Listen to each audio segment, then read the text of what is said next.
বিচারপথ, এইটা আমাদের এই মঞ্চ থেকে আমরা ঈশ্বরের কাছে প্রার্থনা করছি। ভালো থাকবেন, আমি সময় নষ্ট করছি না।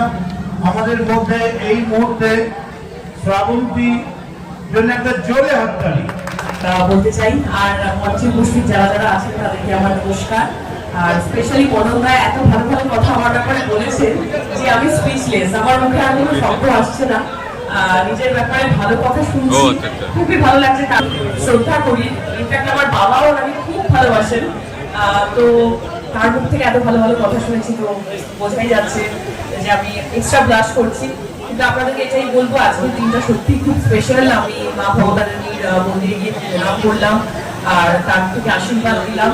আর আজকে তো বোধ হয় কালী পুজোই, রক্ষা কালী পুজো, তো সামনে শিব কালী পুজো, শিব কালী উন্নয়ন সমিতির শিব কালী পুজোতে এসেছি আমি।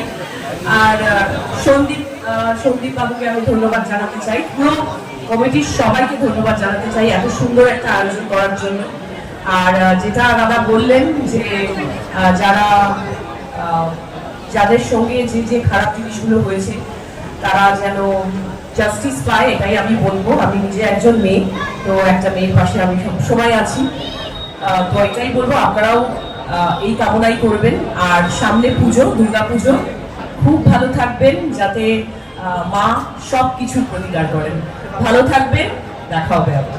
আর হ্যাঁ, অবশ্যই ছবির ব্যাপারে যেটা আপনি আমাকে জিজ্ঞেস করেছিলেন, কাবেরী অন্তর্ধানের পরে আমার একটা ছবি এসেছিল, সেটা হচ্ছে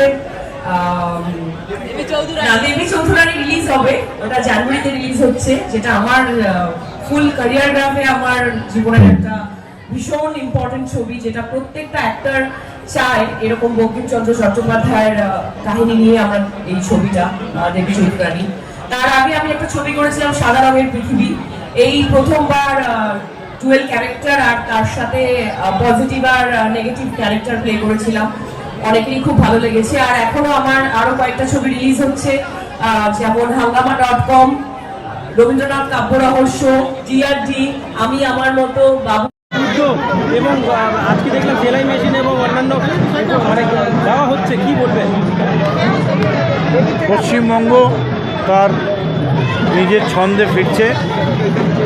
সামনে দুর্গা পুজো, মাতলো রে ভুবন, বাজলো তোমার আলোর গান। সমস্ত মানুষ আবার বাঙালির যে বেসিক পরম্পরা, দুর্গা পুজো, কালী পুজো, কৌশিকী অমাবস্যা, বিশ্বকর্মা পুজো, গণেশ পুজো, তার মধ্যে ফিরছে। কিন্তু তার মধ্যেও একটা দুঃখ রয়ে গেছে যে এখনও অবধি সিবিআই, প্রায় 1 মাস হতে চললো, এখনও সিবিআই কোনো দিশাই দিতে পারলো না যে আরজিকর কাণ্ডে প্রকৃত দোষীকে। মমতা ব্যানার্জির সরকার 24 ঘন্টার মধ্যেই কিন্তু একজনকে গ্রেপ্তার করেছিল, সেখানে সিবিআই 1 মাস ধরে কিছু বলতে পারলো না। আমরা চাইব যত তাড়াতাড়ি সম্ভব সিবিআই যেন একটা ঘোষণা করে যে তারা কতটা সফল হয়েছে, কারণ তা নাহলে দুর্গা পুজো আর এগুলো সামনে আসছে, আমরা কেউই মন খুলে পুজোয় মারতে পারছি না। আজকের এর জন্যে সন্দীপকে ধন্যবাদ জানাচ্ছি যে শুধু পুজো নয়, তার সঙ্গে সামাজিক দিকটাও দেখেছে। একদিকে সেলাই মেশিন দিচ্ছে, আরেকদিকে মশারি দিচ্ছে বা ইত্যাদি। বাংলার মিথ্যাবাদী মুখ্যমন্ত্রী বলে কটাক্ষ করছেন অধীর রঞ্জন চৌধুরী, কি বলবেন?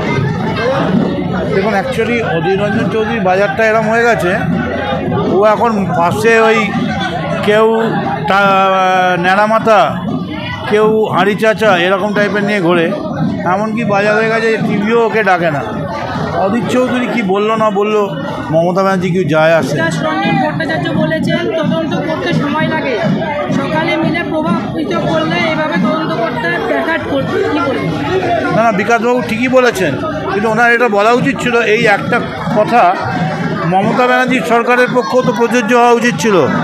সেখানে মমতা ব্যানার্জির সরকার কিন্তু 24 ঘন্টার মধ্যে খুনি ধর্ষককে বার করে পুলিশের হাতে তুলে দিয়েছে। মদনদা, সিবিআই হাতে যদি কেসটা না দিত তাহলে রাজ্য সরকার কি সমাধান করে তাড়াতাড়ি দোষীদের শাস্তি দিয়ে ফাঁসি দিত? আমরা তো বলেছিলাম যদি মানুষ সিবিআই চান, মমতা ব্যানার্জিও বলেছিলেন যে আমাদের কোনো আপত্তি নেই সিবিআইতে, আমাদের শুধু দাবি একটাই,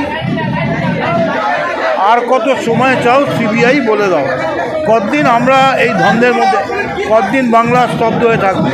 ছেলে মেয়েরা স্কুলে যেতে ভয় পাচ্ছে।